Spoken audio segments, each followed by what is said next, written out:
One of the most important things to do is to pull out the knives of times that we said or did things to hurt our kids and other people.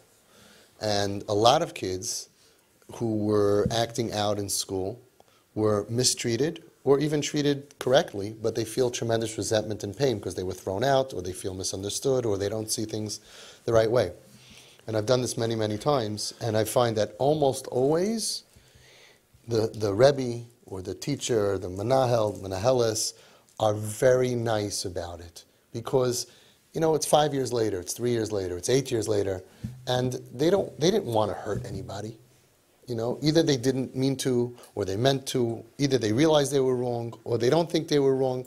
But it's years later, they have no benefit of knowing that there's some kid out there who feels resentment towards them.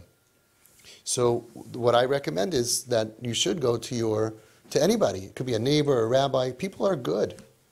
And if they taka hurt your child, you're not just doing your child a favor, you're doing them a favor. Because it's not good for them to go through life that they hurt a neshama. Nobody wants that. The Chazon Ish said that every single morning we all say, Shalei Asani Goy. But how much of a Jew are you? He says, to the degree that you help people and you don't hurt Jewish people, that's how much of a Jew you are. He said the tafkid of a Jew is to go through your life without hurting people. So it could be a Rebbe did something wrong to a 3rd grader, to a 5th grader, to a 10th grader a few years ago. And in the moment, he thought he was right. But years later, when you go over to him in a nice way and you say, listen, I just want to tell you, I know you're a good guy. You hurt my kid. And he feels a lot of pain by what you did. Almost every single one of them is going to say, I'm happy to apologize. And we've had Rabbeim, Mechanchim, who were very tough, mamish come and with the sweetest, because at that time they thought they're doing their job and they were worried about other kids, and maybe they got in the moment, maybe they were wrong, maybe they weren't even wrong. That, whatever it was. But a few years later, they have no skin in the game. There's no reason to be tough and mean and cruel and all of that. They want to be helpful. They want to be helpful.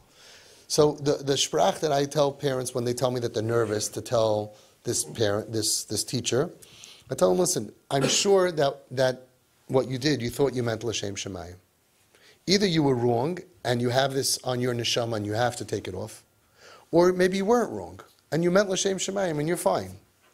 But the same way that you meant l'shem shemayim when you embarrassed my kid or threw him out or whatever it was, I need you to be l'shem shemayim now also.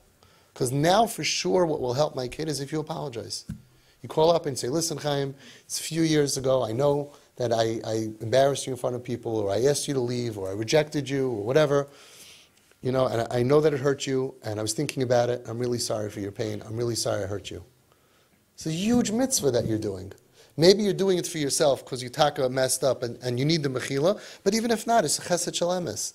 And if you meant l'shem shemayim when you asked them to whatever, you can mean l'shem shemayim because nobody can help my kid now like you. Nobody could take out the knife that you put in him. Whether it's true or perceived, doesn't matter. So what I find is that really almost always you can appeal to them and you could say, my kid is very sick or suicidal or whatever the story is, or on drugs or just very bitter, and I'm asking you for a personal favor. If you mean l'shem shemayim, this is what will help my child. And I've had many, many menalim and mechanchim who have pulled through, like what just happened with you. And it makes a big difference to your kid. It's one less knife inside of them.